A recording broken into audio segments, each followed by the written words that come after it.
Балът на топ моделите изненада не само с атрактивни тоалети, но и с най-актуалните прически за сезона.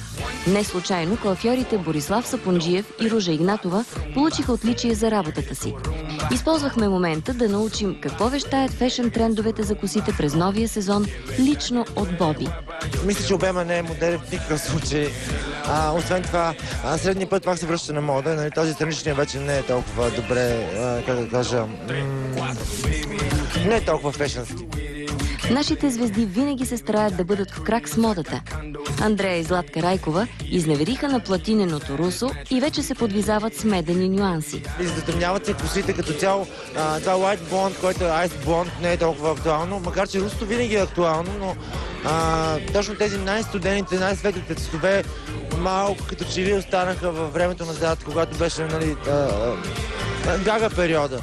Специалистите съветват още за есенния сезон да се доверите на топли естествени цветове.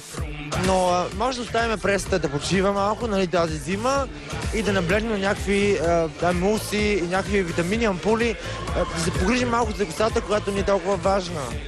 Нашият съвет е: грижете се за косата си, за останалото ще се погрижи фризьорът ви. 1, 2, 3, 4